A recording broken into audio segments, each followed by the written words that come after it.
కోరుతున్నాము. అలాగే శామ్యూల్ గారు మీ పిల్లలందరికీ గైడ్ చేస్తున్న శామ్యూల్ గారిని కూడా వేదిక దగ్గరికి రమ్మంటున్నాము. ఈ కార్యక్రమానికి సహకరించిన ఉప్పలపాటి విజయలక్ష్మి విజయనగరం, దాంట్ల సుశీల హైదరాబాదు, యు రుక్మిణి వీరు ముగ్గురు కూడా స్వామి సమక్షంలోకి రమ్మని కోరుతున్నాం. వీరు ఎక్కడున్నా ఉప్పలపాటి విజయలక్ష్మి, దాంట్ల సుశీల హైదరాబాద్, యు రుక్మిణి రాజమండ్రి వీరు కూడా దగ్గరికి రావాలి.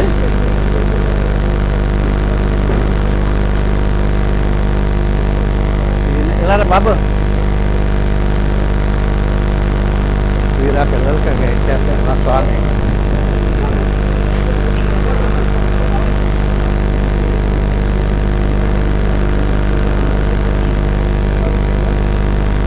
మన ట్రస్ట్లో ఉన్న ప్రత్యేకత ఏంటంటే ట్రస్ట్ అవసరం ఉన్న వాళ్ళు ఎవరు మనం సంప్రదించక్కర్లేదు. ఎక్కడ అవసరం ఉందో అక్కడికి మనం వెళ్ళి వాళ్ళు కలుసుకుంటాము. దాని రకంగా ఈ చిన్నారులకు పాపం వాళ్ళు చాలా పేద అనాథలు అనమాట, తల్లిదండ్రులు లేనివారు. వీళ్ళ స్వామి ఆశిస్తున్నారు. వీళ్ళలోంచి ఒక అబ్దుల్ కలాం ఎంతోమంది స్వామి ఆశీస్సుల ద్వారా గొప్ప వ్యక్తులు కావాలని మనం కూడా ఉన్నారు డెవలప్మెంట్ ట్రస్ట్ కోరుకుంటుంది.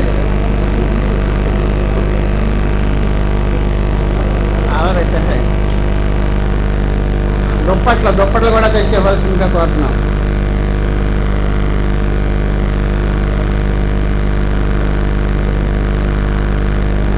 ఈ కార్యక్రమానికి సహకరించిన దాతలు ఉప్పలపాటి విజయలక్ష్మి విజయనగరం, దాంట్ల సుశీల హైదరాబాద్, యు రుక్మిణి మీరు కూడా ఇక్కడికి వెయిట్ చేయాలి. ఇక్కడ నిలబడి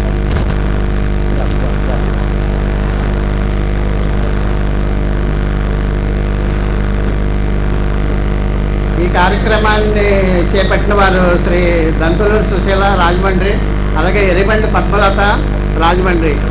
వీరిద్దరికీ ఇంట్లో పని కంటే ఇలాంటి సామాజిక కార్యక్రమాలు ముందుకెళ్ళడమే వీరికి ఇష్టం. వీరు అదే పనిలో ఉంటారు. రోజు ఎక్కడ ఏ అవసరం ఉందా అనేసి ఎంత అవకాశం ఉంటే అంత తోచింది వాళ్ళ దగ్గర వీళ్ళ దగ్గర చందాల రూపాయలు వసూలు చేసి సహకరిస్తూ ఉంటారు. వీరికి కూడా స్వామి ఆశీస్సులు ప్రసాదిస్తున్నారు. ఎరిబండి పద్మలత, డి సుశీల కూడా ఇక్కడికి రావాల్సిందిగా కోరుతున్నాం. మొత్తం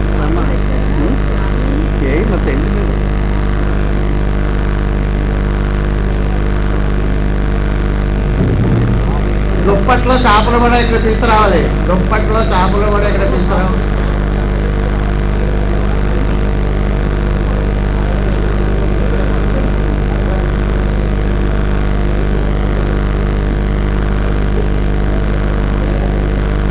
చేపలు దుప్పట్లో కూడా అరేంజ్ చేయాలి. పెట్టమంటున్నారు. ఆ పెట్టెల మీద దుప్పట్లు పెట్టాలి. అలాగే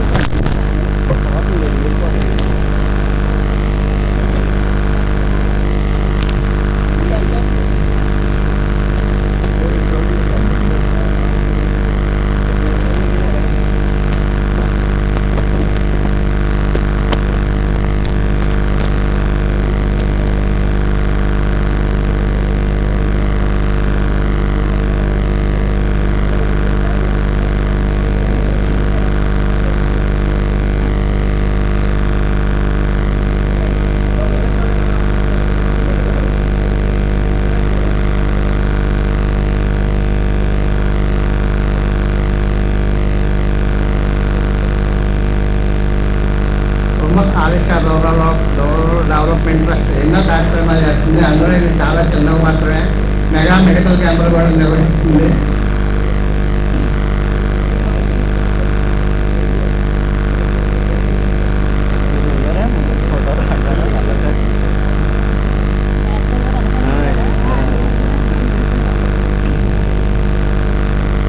ఈ పిల్లలందరికీ ట్రైనింగ్ ఇస్తున్నాయి. కార్పొరేట్ పలువురు రెడ్ కార్పెట్తో స్వాగతించిన ఆ ఉద్యోగాలకు వెళ్లకుండా వీళ్ళ సేవే పరమావధిగా చేస్తున్నారు శామ్యూల్ గారు. వారికి కూడా స్వామి ఆశీస్సులు ఇవ్వాలని కోరుతున్నాం.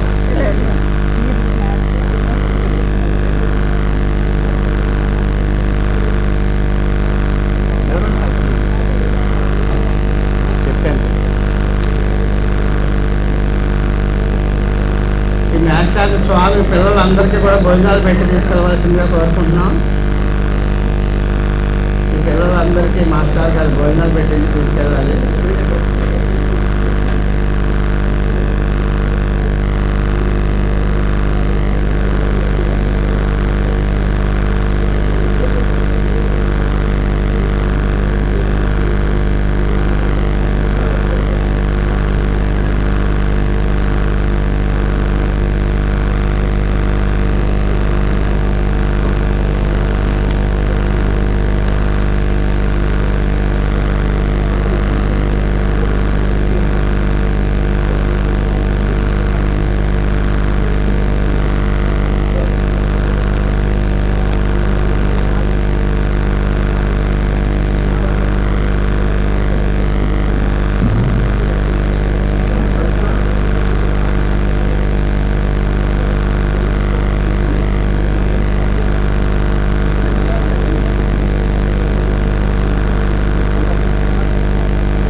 కింద మా వాళ్ళు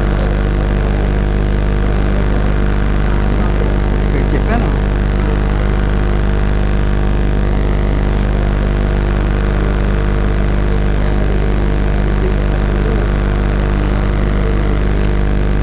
అందరూ సిద్ధంగా ఉండాలి. ఇప్పుడు స్వామి అనుగ్రహ భాషలో ఉంటుంది.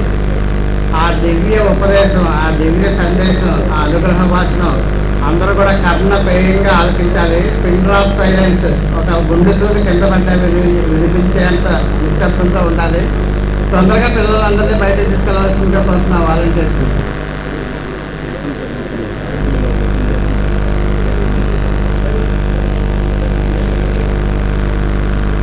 ఇప్పుడు ఒక కీర్తన కొల్లి ఎక్కడుంది, ఇదైతే వీళ్ళు సంగీతంతో గంటసేపు చేస్తున్నారు. కుమారవల్లి వచ్చి ఒక కీర్తన పాడుతుంది. శ్రీవల్లి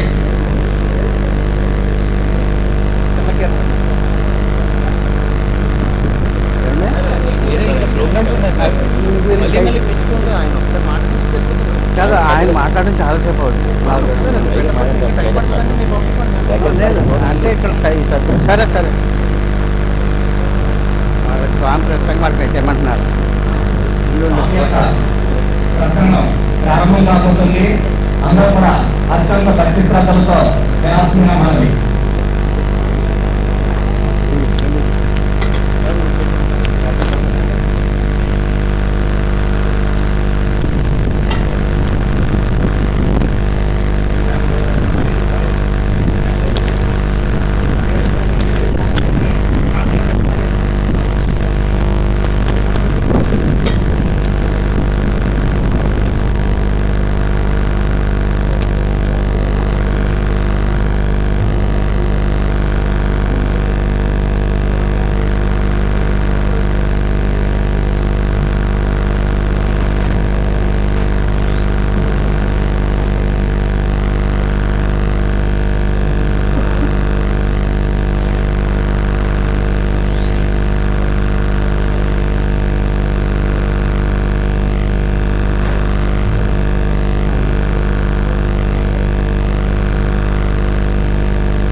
విజ్ఞాన విద్య ఆధ్యాత్మిక పీఠం లోకాతీత ఆధునిక మానవతా దేవాలయం సప్తమ పీఠాధిపతి కిషన్ షా సద్గురు వర్యుల యొక్క 106వ జన్మదినోత్సవ సందర్భంగా ఏర్పాటు చేసినటువంటి సర్వ సమ్మేళన సభకు విచ్చేసి సభావేదికను అలంకరించినటువంటి గౌరవనీయులు టిఎంఎస్ ప్రతాప్ గారు, హిందూ మత ప్రతినిధిగా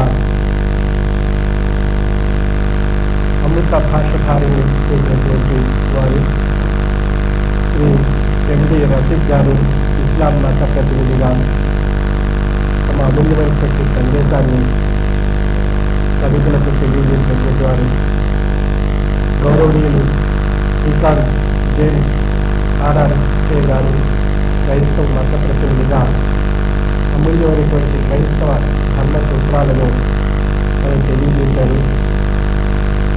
గౌరవనీయులు ధర్మప్రియ పుణ్యతి సత్యనారాయణ గారు, గురువృద్ధులు, బౌద్ధ మత ప్రియులు, మహోన్నతమైనటువంటి బౌద్ధ మత సిద్ధాంతాలను మనం తెలియజేశారు. గౌరవనీయులు శ్రీ రమణ్ జైన్ గారు జైన మత ప్రతినిధిగా అహింసా సిద్ధాంతాన్ని, జైన మతంలో ఉన్నటువంటి విధానాన్ని తెలియజేశారు. అదేవిధంగా శ్రీ ధర్మసింగ్ గార్కి గారు సిక్కు మత ప్రతినిధిగా సిక్కు మతంలో ఉన్నటువంటి మౌనమైనటువంటి ధర్మ సూత్రాలను తెలియజేశారు. ఈ విధంగా హైందవ, మహమ్మదీయ, క్రైస్తవ, బౌద్ధ, జైన, సిక్కు మత ప్రతినిధులు తమ అమూల్యమైనటువంటి అమృత ధారలను పవిత్రమైనటువంటి గోదావరి నదీ తీరాల్లో ఏం చేసినటువంటి శ్రీ విశ్వవిజ్ఞాన విద్యా ఆధ్యాత్మిక పీఠం యొక్క మతాతీత ఆధునిక మానవతా దేవాలయంలో తమ అమృతమైన ధారలను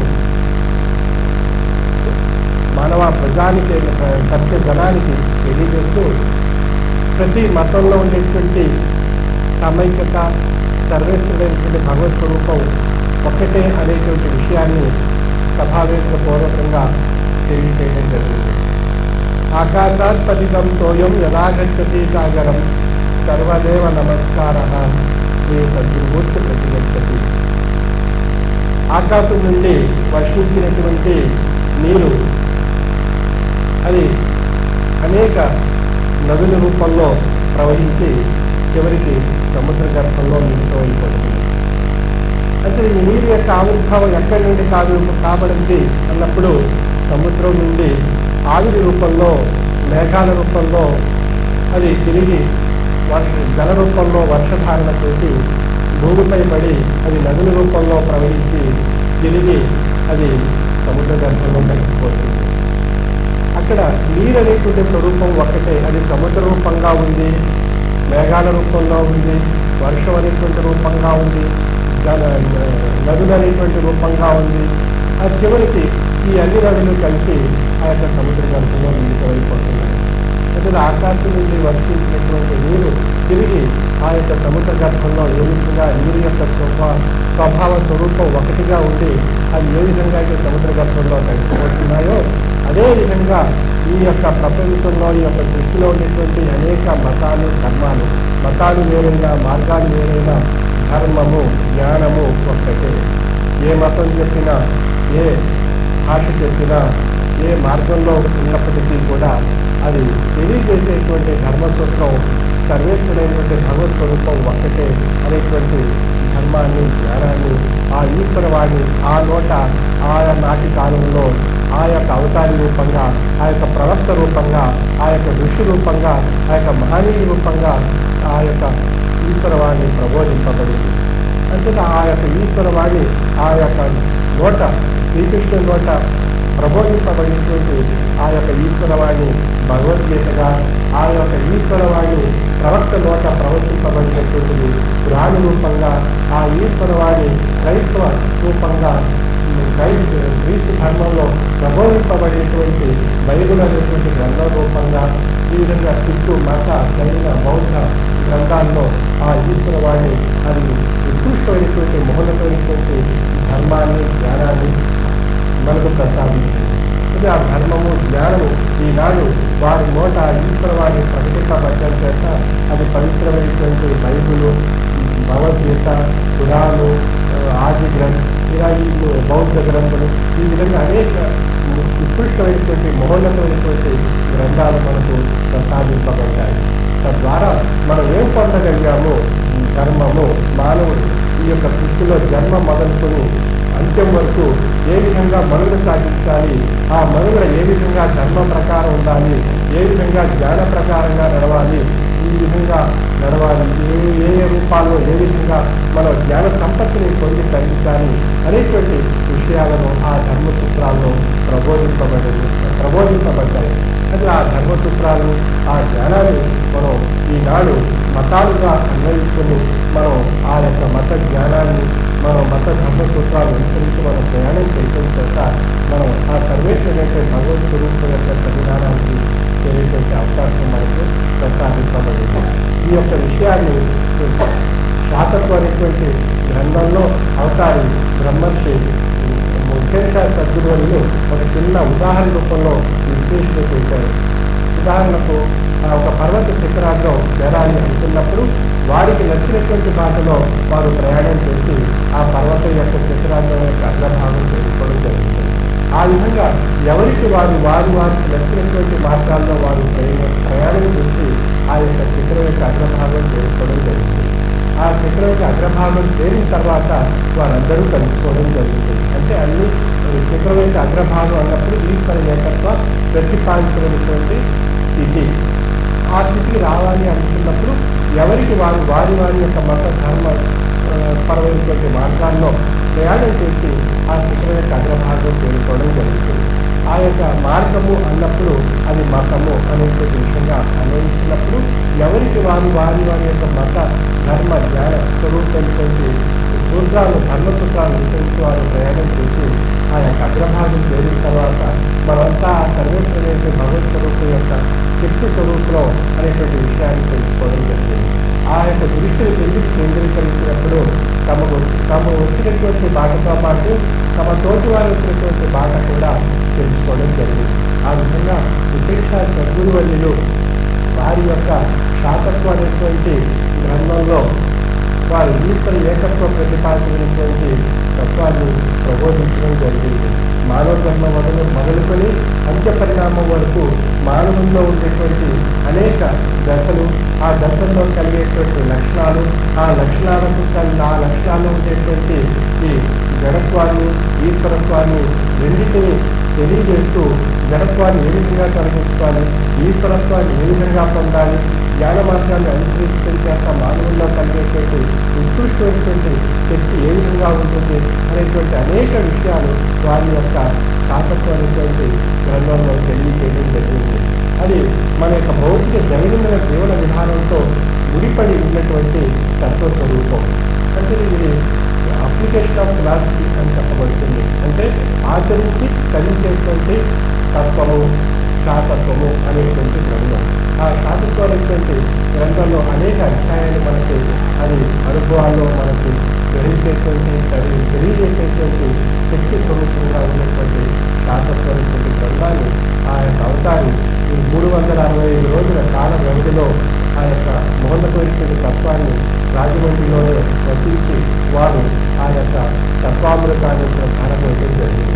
ఆ విధంగా ఈ పవిత్రమైనటువంటి ఈ పుణ్య గోదావరి క్షేత్రంలో ఆ యొక్క శాతత్వమైనటువంటి గ్రంథం ఇక్కడి నుండి వెలువడింది. ఎందుకంటే పవిత్రమైనటువంటి ప్రదేశం. ఆ విధంగా వారిని మనం స్మరించుకుంటూ ప్రతి సంవత్సరం మనం వారి యొక్క జయంత్యోత్సవ వేడుకలు మనం ఇక్కడ జరుపుకుంటాం. అంటే ఈ పీఠ యొక్క తత్వం ఇది ఈశ్వర ఏకత్వ ప్రతిపాదించబడినటువంటి తత్వము. ఇందులో అన్ని మతాల యొక్క సారాంశం ఒక్కటే, అన్ని మతాల యొక్క మూల సూత్రంలో ఉండేటువంటి మహోన్నతమైనటువంటి శక్తి ఆ భగవత్ స్వరూపం ఒక్కటే అనేటువంటి విషయంపై మోసుకున్నటువంటిది. అందుకే ఇక్కడ సర్వమత సమ్మేళన కార్యక్రమాన్ని మనం ఇక్కడ ఏర్పాటు చేసుకోవడం జరిగింది. అందుకే అన్ని ఒక్కొక్క మతంలో ఒక్కొక్క ప్రతినిధి వారు వివరించినటువంటి విషయాన్ని మనం సభాముఖంగా విశ్లేషించుకున్నప్పుడు వారు అందరూ చెప్పినటువంటి విషయం సర్వేశ్వరుడైనటువంటి భగవత్ స్వరూపం ఒకటే. ఇలా మన స్వాగతం చెప్పుకొచ్చారు. నీరు అనేటువంటి రూపాన్ని అనేక భాషల్లో అనేక పేర్లతో మనం తీసుకుంటుంటారు. కానీ నీరు అనేటువంటి స్వరూపం ఒకటే. అదేవిధంగా నీరు అనేటువంటి స్వరూపం అది మేఘాల రూపంలో ఉంది, వర్షం రూపంలో ఉంది, జలం రూపంలో ఉంది, నదుల రూపంలో ఉంది, అది తిరిగి ఆవిరి రూపంలో ఉంది, అది తిరిగి సముద్రంలో కలిసిపోతుంది. ఈ విధంగా నీరు అనేటువంటి స్వరూపం ఒకటిగా ఉంది. ఆ ఒక్కటి అనేటువంటి స్వరూపంలోనే అంతా నిండి ఉన్నది. ఆ ఒక్కటిలో నిండి ఉన్నటువంటి ఆ ఒక్కటిని తెలుసుకోవడమే ఆ నేననేటువంటి తత్వం. ఆ నేననేటువంటి తత్వమే ఆ యొక్క పరబ్రహ్మ స్వరూపాన్ని తెలుసుకుని స్పందించినటువంటి మార్గము. అదే అహం బ్రహ్మస్మి అని చెప్పి మన వేదవాదులు చెప్పబడుతుంది. మహదవుల్లాశరికలదు అని చెప్పి మన యొక్క మహమ్మదీ ధర్మంలో చెప్పబడుతుంది. నాథీశ్వరం అని చెప్పి ఆ యొక్క బైబిల్లో చెప్పబడుతుంది. ఈ విధంగా అన్ని ధర్మాల్లో చెప్పబడేటువంటి విషయాన్ని మనం విశ్లేషించినట్లయితే సర్వేశ్వరుడైనటువంటి భావస్వరూపం ఒక్కటే. ఆ ఒక్కడే అనేవాడు ఎక్కడ ఎక్కడున్నాడు అనేటువంటి అన్వేషణే ఆధ్యాత్మిక తత్వం యొక్క మార్గము. తత్వం అన్నప్పుడు తత్వం, అది నీవు, ఏది నీవు అని విశ్లేషించుకుంటూ అన్వేషణ చేస్తూ ప్రయాణం చేసినప్పుడే మనకు ప్రశ్నలు ఏర్పడుతుంటాయి. ఆ ప్రశ్నల కరెక్ట్ సమాధానం పొందడానికి మనం ప్రయత్నం చేస్తూ ముందుకు సాగినట్లయితే మనలో ఉండేటువంటి తత్వం మనం తెలుసుకోగలుగుతున్నాం. ముందు మనలో ఉండేటువంటి మన తత్వాన్ని సవరించుకున్నట్లయితే భగవతత్వాన్ని తెలుసుకునేటువంటి అవకాశం ఉంది. అంటే మనలో ఉండేటువంటి మన తత్వాన్ని మనం సవరించుకున్నప్పుడు, మనలో ఉండేటువంటి లోపాలు మనం తెలియనప్పుడు భగవంతుడు మనకు కనిపించదు. భగవంతుడు కనిపించాలి అన్నట్లయితే, మన భగవంతుడు దర్శించాలి అన్నట్లయితే మనలో ఉండేటువంటి తత్వాన్ని మనం విశ్లేషించుకోవాలి. మనలో ఏది మంచి ఉంది, ఏది చెడు ఉంది, చెడుని ఏ విధంగా తొలగించుకోవాలి, మంచిని ఏ విధంగా వృద్ధి చేసుకోవాలి అనేటువంటి భావన మనలో ఉత్పన్నం కావాలి. ఎందువల్ల అన్నప్పుడు మనలో రాక్షసత్వం ఉంది, ఈశ్వరత్వం ఉంది, ఇద్దరూ మనలోనే ఉన్నారు. అంటే రాక్షసుని తొలగించుకోవాలి, ఈశ్వరత్వాన్ని ఆహ్వానించాలి. ఇది ఏ విధంగా ఆహ్వానించగలుగుతున్నాం? ఈశ్వరత్వాన్ని జ్ఞానం చేత ఈశ్వరుని తెలుసుకోగలుగుతున్నాం. జనభావాల చేత రాక్షసులుగా మనం మారిపోతున్నాం సమాజంలో. అంచేత మనలో ఉండేటువంటి జడభావాలను తొలగించుకొని మనలో ఉండేటువంటి రాక్షసత్వాన్ని తొలగించుకోగలిగినట్లయితే మనలో ఉన్నటువంటి సత్పురుషుడు ఈశ్వరుడు, ఆ భగవత్ స్వరూపం, వాడే మహర్షి, వాడే మహోన్నతమైనటువంటి యోగి, వాడే జ్ఞాని, వాడే ఆ భగవత్ స్వరూపాన్ని కలిగేటువంటి మహోన్నతమైనటువంటి వ్యక్తి. కానీ ఈనాటి సమాజంలో మనం జడభావాల చేత రాక్షసత్వం అనేటువంటి స్వరూపాన్ని ఆవరించుకుని ఆ యొక్క రాక్షసమైనటువంటి భావాల చేత మనం నా మతం గొప్ప, నేను గొప్ప, నా యొక్క విషయాలు గొప్ప అనేటువంటి అహంకారం, స్వార్థం, అసూయ అనేటువంటి అరిషడ్వర్గాలను మనలో పెంపొందింపజేసుకొని మన మతాల పేరిట ఒకరినొకరు హింసించుకుంటూ, ద్వేషించుకుంటూ మనం ఒకరినొకరు వినాశాన్ని కోరుకుంటున్నాం అన్నట్లయితే మనకు భగవంతుడు ప్రసాదించినటువంటి జ్ఞానం ఏమైపోయింది?